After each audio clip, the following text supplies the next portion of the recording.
Welcome to EPG Pathsala. I am Professor Gopal Nath, Department of Microbiology, Institute of Medical Sciences, Banaras University. I shall be speaking on the subject Social Medicine and Community Health, and the paper is Environmental Health, and the module will be Biological Environmental and Overview. The module was developed by Dr. C.P. Mishra as Principal Investigator, Department of Community Medicine, IMS BHU Varanasi, and paper coordinator was Dr. V.M. Gupta, Department of Community Medicine, IMS BHU Varanasi, and I am the content writer, and the content was reviewed by Dr. C.P. Mishra, Department of Community Medicine. The learning objectives were understand the discovery and existence of microbe on the planet, understand the universal presence of microbes and its significance, describe the different types of microbes, enumerate beneficial and harmful microbes, enumerate the challenges posed by microbes to the mankind, mention steps involved in the diagnosis of the pathogens, and enumerate the control measures of the pathogens. You might be knowing this discovery of the microbes first started in 1595 when the Anton van Leeuwenhoek was the first microbiologist who discovered the bacteria by chance while he was improving the magnifying glasses to see the quality of clothes. Microorganisms are the organisms that are too small to be seen with the naked eye, occur generally as a single cell in clusters or sometimes as a multicellular organism.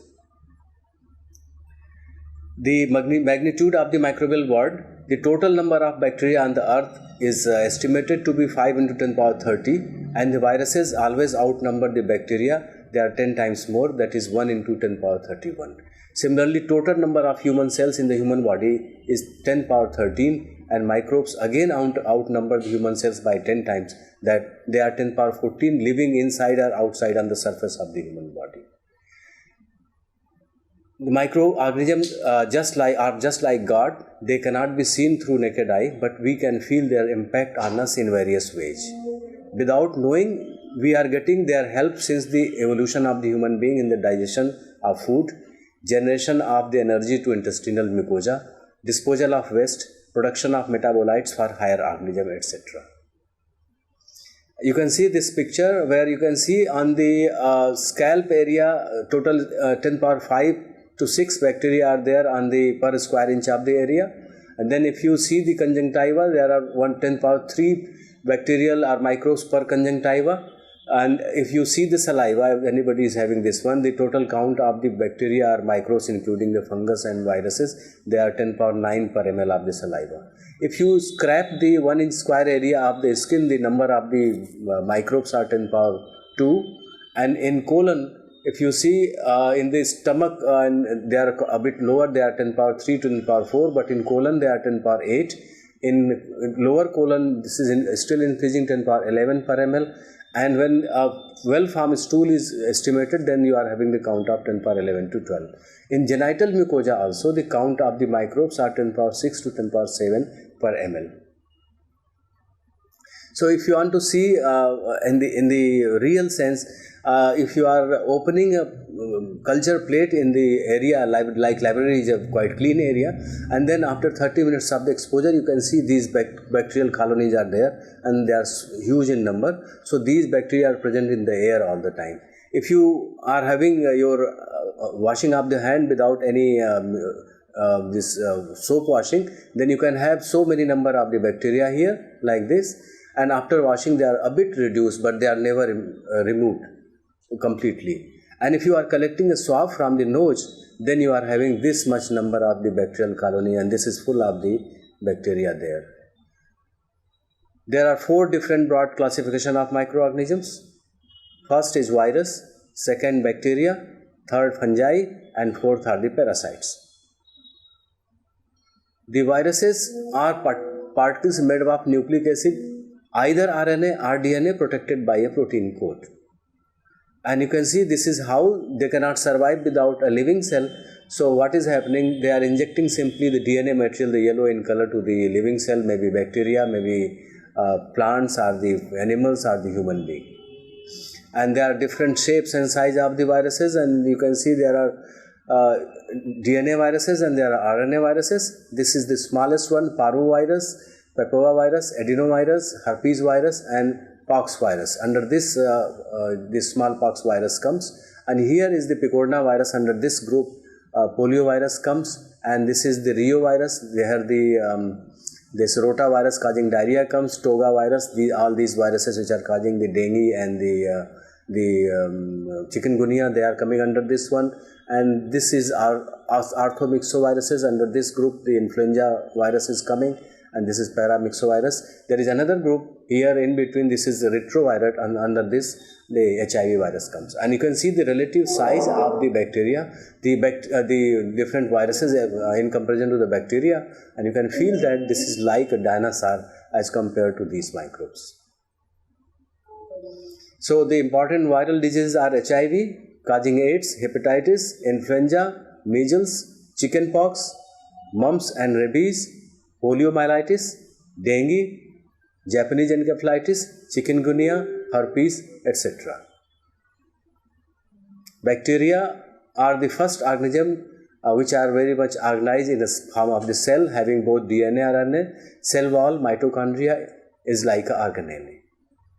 And these are the different types of the bacteria. You can just see the different shapes and sizes of the bacteria. They are cocci, the spherical one, and they are the rod shaped like this. They are having different arrangement also, single, diplococci in clumps. And here you can see the spiral shaped bacteria also. And these are the spirochetes. Under this, the syphilis comes, the Treponema pallidum comes, and there are many more. Important diseases caused by bacteria are first is the typhoid, tuberculosis, the most killing disease, cholera, septicemia, wound infection, brucellosis, syphilis, gonorrhea, rheumatic heart disease, tetanus, diphtheria, whooping cough, plague, etc. The third group is the fungi. Fungi are eukaryotic organisms belonging to the kingdom fungi. All are heterotrophic. They cannot synthesize their food material by themselves. They are like the saprophytes mostly. They may be unicellular or multicellular. There are more than 1500 known species of fungi. They absorb nutrients from their environment. They are important decomposers in the environment, but also parasitic. They can sometimes cause the disease also. These are the different shapes and sizes of the pathogenic fungi. You can see this is Aspergillus. This sometimes causes the asthma-like disease. These are the mucus. They also cause the opportunistic fungal infections. Candidiasis is very much known causing the infection, and there are several types of the diseases caused by fungi, and they are dermatophytosis, which in common term is called as the this is another one is the candidiasis, subcutaneous mycosis, cryptococcosis, histoplasmosis, opportunistic fungal infections. And the fourth one is parasitic diseases. A parasite is an organism that lives in the organ, another organism called the host, and often harms it. It is dependent on the host for survival. It has also to be in the host to live, grow and multiply. A parasite cannot live independently. In common practice, parasites belong to the eukaryotes domain. Otherwise, the parasite terms can be used for the virus, bacteria and the fungus also, but in general term we are telling the parasite to the eukaryotic parasitic organism. They may be unicellular or multicellular. Common parasitic pathogens are first unicellular. They are found in the intestine, Entamoeba histolytica, Giardia lamblia, Isospora belli, Cryptosporidium, Balindium coli, Cyclospora caitnensis. Basically all these causes the diarrhea or dysentery like features. And then the protozoal or single cell one, which are found in the extraintestinal tissue like blood and bone marrow and other places. First one is Leishmania donnellii, trypanosomes, Plasmodium species causing malaria, Babesia microti, and Toxoplasma gondii. And these are the different pictures which are showing the cyst and trophozoites of the different protozoal parasites found in the intestine and in the blood. Multicellular parasites, intestinal, the Ascaris lumbricoides, that is called as worm, and then the second one is the Ankylostoma duodenale, which used to suck the blood. Necator americanus, again they are sucking the blood in the intestine. Enterobius vermicularis, they cause the itching around the anal area, especially in the children. Strongyloides stercoralis, again they are entering through the skin. Fasciola hepatica, found in the liver. Tinea solium and saginata, they are found in the small intestine and large intestine. Hymenolipis nana is causing chronic diarrhea in children. Extraintestinal nematodes are the Echinococcus granulosus. They are causing hydrated cyst, and there is a very this is usually they can be removed surgically. Then the other is the Wuchereria bancrofti and Brugia malai. They cause the elephantiasis. And the other one is the loa loa. Sometimes these two are found in the eyes, and this Anchosarca valvulus leads to blindness also. Dracunculus medinensis, now eradicated in India, but they are the longest nematodes found in the human body.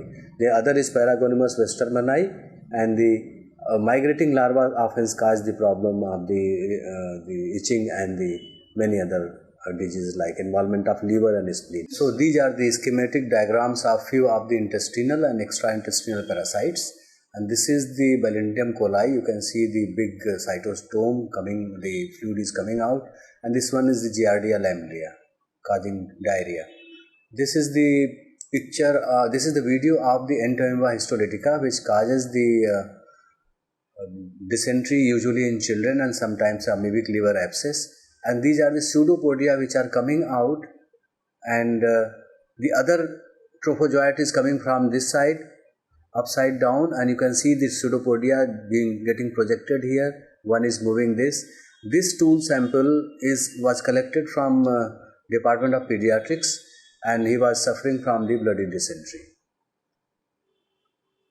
This is the adult worm of the tapeworm, which is found in the small intestine and sometimes in large intestine also.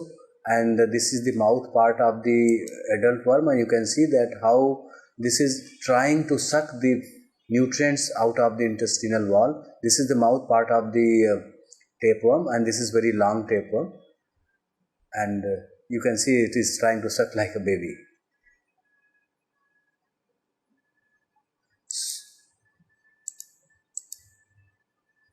This video shows the blood collected from a medico who was first year student and having the asymptomatic microfilaria carrier.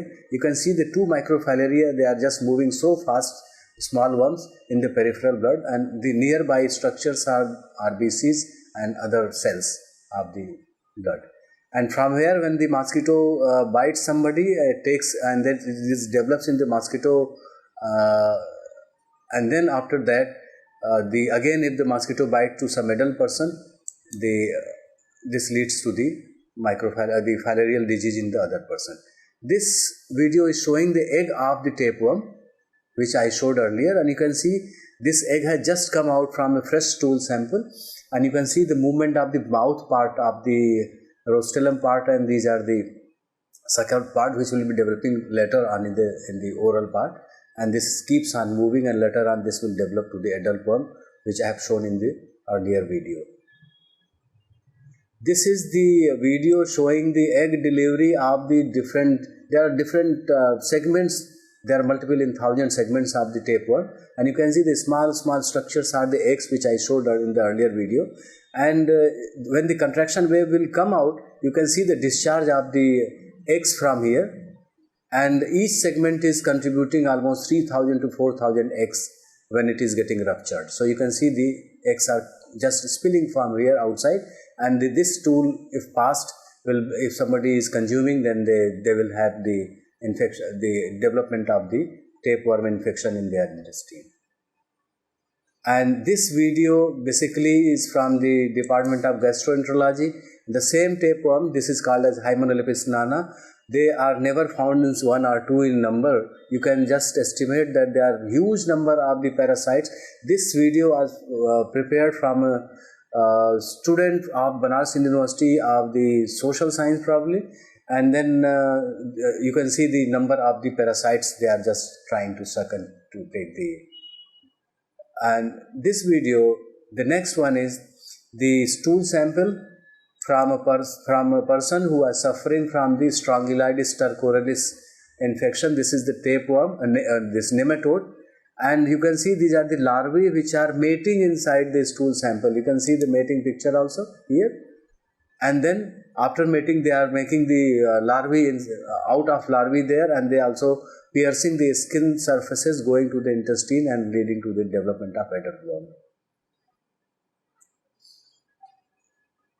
So there are few interesting observations about the microbes, and let us see one by one.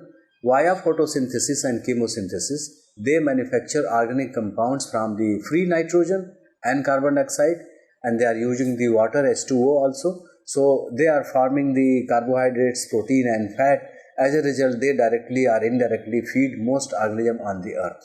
So basically you can see they are the food provider for every form of the body, every form of the living being on the earth.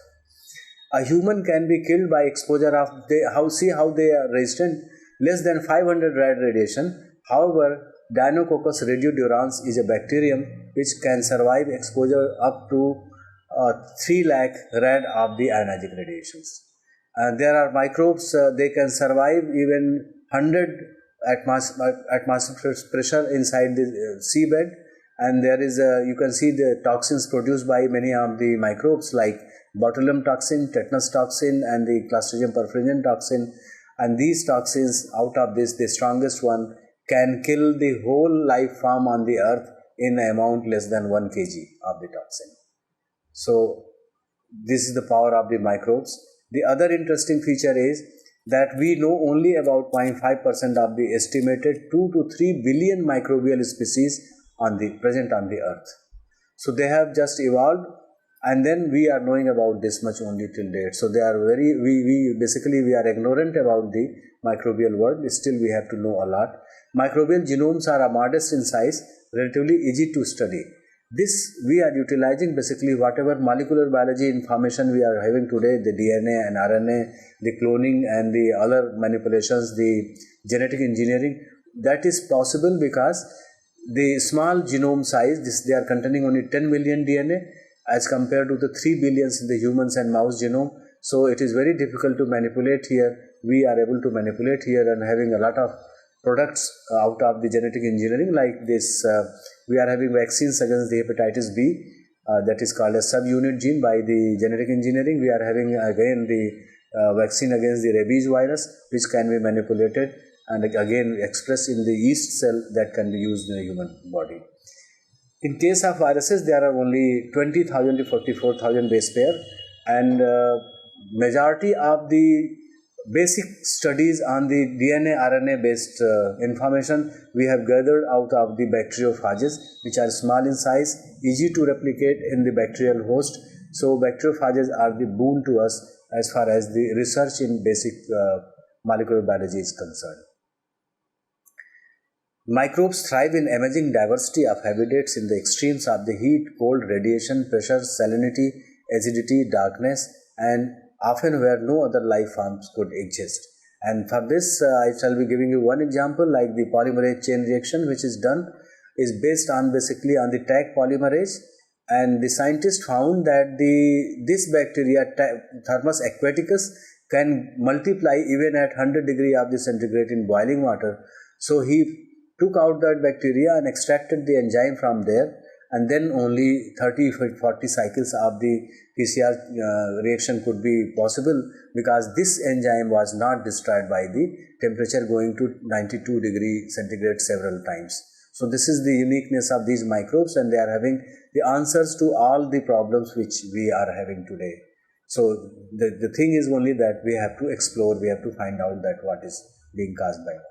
Alkali-Genes eutrophes is a useful bacterium having the capability of making plastics. Plastic is a major problem with us, and we know it is very difficult to degrade them. However, there are bacteria which can degrade the plastics, and there are bacteria which can take care of the spillage of the petroleum products in the sea surfaces. But even then, if we are able to make the plastic using this bacteria, this will be the biological plastic, and these plastics can be readily degraded and hopefully will pose less environmental threat. Tuberculosis, what they cause actually the great problem. The tuberculosis is also considered to be the greatest killer of all time. So this disease has killed maximum number of the human being on the earth till the evolution of the civilization. And after 100,000 millions people have been affected, this bacterium is transmitted through air and infected milk. The problem today with this bacteria is that many of the drugs are not working, and many of the patients are being killed by this bacterium, and we have to find out some alternative so that the patients who are acquiring the MDR and XDR tuberculosis can be saved. The first major product of agricultural biotechnology were Bacillus thuringiensis, producing proteins that are toxic to many insects. And we are taking care of the insects on the vegetable products by spraying the insecticides, and which are often toxic. So if you are using some bacteria which can kill these insects, that will be biological one, and they are not causing any chemical toxicity to the human being. And recently we have found that some of the farmers in Maharashtra died because of the insecticides while they were spraying. So bacteria are vital to life on earth because they ensure the recycling of essential nutrients in the oceanic and terrestrial food web. As I have already told, that if these bacteria are not there, so we cannot survive because they are making the food, and we cannot synthesize the complex food material by ourselves. So we have to get the ready-made one, and these bacteria and other microbes, lower microbes, are doing this task for us. Most organic matter is decomposed by bacteria. So whatever the excreta, the waste products is being generated out of the animal and human practices, day-to-day life, they are all being dealt by the bacteria. Otherwise, if they are just accumulating on the earth, so we cannot survive. They will only survive. And for your information, it is very interesting that there are two forms of the microbes on the earth, the bacteria and the bacteriophages. The bacteriophages are the virus which are eating the bacteria, and in this case, if the bacteriophages are not there, which are eating the bacteria, if they are not present, on every alternate day, the bacteria will form 2 inches thick layer on the whole surface of the earth, and then you can imagine that nobody can survive. Therefore, the bacteriophages are there, they are lysing the bacteria, and the bacteria are having a lot of different metabolites, and they are getting released and which are being utilized by the other microbes. The other thing I shall be telling you that our intestine is colonized by a huge number of the bacteria. I showed earlier that 10 power 11 to 12 bacteria are there per gram of the stool, and majority of the bacteria, they are decomposing the fat present in the fecal matter. They are producing the small fatty acid chain, and these fats are basically giving the ATP or energy to the epithelial cells. That's why our intestinal cells are surviving and they are doing their job. If bacteria are not there, our intestinal cells will not get the energy and they will not function properly. So they are as an energy source to the human body also. Bacteria constitute a major part of the organic matter that feeds countless bottom-dwelling animals. Organic particles sinking in the water column are composed mostly of bacteria, and very often they are the important source of the food source for the others, which I have reiterated many times. Bacteria feed primarily on the dead organic material. Some bacteria are microbes, however, are photosynthetic like cyanobacteria. So, apart from plants are basically fixing the nitrogen and the oxygen from the environment by photosynthetic measure, but bacteria are also there which can do the same job, and cyanobacteria have chlorophyll as well as bluish pigment called spiocyanin. They are called as blue-green algae. However, they are bacteria and they are fixing the free nitrogen in the environment, and they are making the nitrogenous product from which we are getting the basic of the life, that is the proteins. So, how we can make the diagnosis of the different diseases caused by the different pathogens. So, first one is the direct visualization of the pathogens.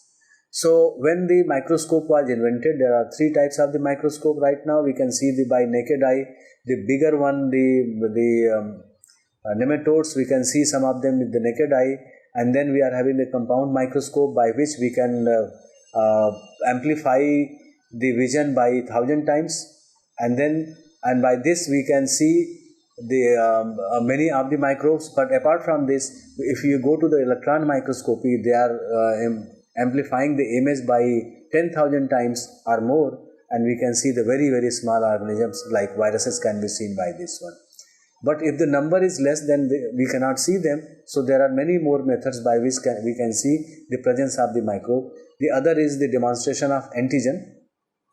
Antigens are the basically products of these pathogens or the microbes. They may be cell wall, they may be other cytoplasmic components, and these specific components of pathogen can be detected if number of infecting agent is quite high, especially in viral infection. Here I would like to give you one example that if HIV infection is coming in early stage, that is called as window period, this antigen can be demonstrated, but antibody cannot be demonstrated. But even then they can transmit the disease. So they are very important, and antigen demonstration can be done in the early stage. Otherwise, the simple blood transfusion may lead to the transmission of HIV to the other patient. And by increasing the number of pathogens, this we do by the cultivation of the pathogens. We can cultivate the bacteria, virus, fungi and parasites on different culture medium. And the last one is by amplifying the nucleic acid by PCR, and you can see that we can increase the number by billions of the copy numbers, which can be easily detected. They are very specific and very sensitive. That's why we are able to diagnose many of the agents which cannot be cultivated on the conventional media. So how to deal with them? After they are posing so much of the problems, basically they are helping their friends, but sometimes they are causing the problem to us, especially when our immune system is not working well or something new is coming to the human immune system, then only they are causing problem. And the prevention can be done by good immunity, that is by good nutrient and good lifestyle, by vaccination. Vaccination are of two types: active immunization, for which we are already have seen the effect of the poliomyelitis, smallpox, hepatitis can also be prevented. We have got the JE, Japanese encephalitis, DPT and MMR in the usual practice. And then we have taken care of the this tetanus also. And passive immunization, in emergency cases, we can use the anti-diphtheric serum, anti-tetanus serum, anti-gas gangrene serum, anti-rabies serum, etc. And then we can go for the antimicrobial therapy. First is the probiotics. We are using a lot of curd as a part of the probiotics and many other things. And we can use the antibiotics. But now antibiotics are being challenged by the microbes because they have developed the resistance. So we have to think about the alternatives. The third one is the bacteriophage, which is the very good alternative to the antibiotics. And the last one is the prebiotics, which is a natural thing which can be used. So thank you very much for visiting the PG Pathshala. Thanks.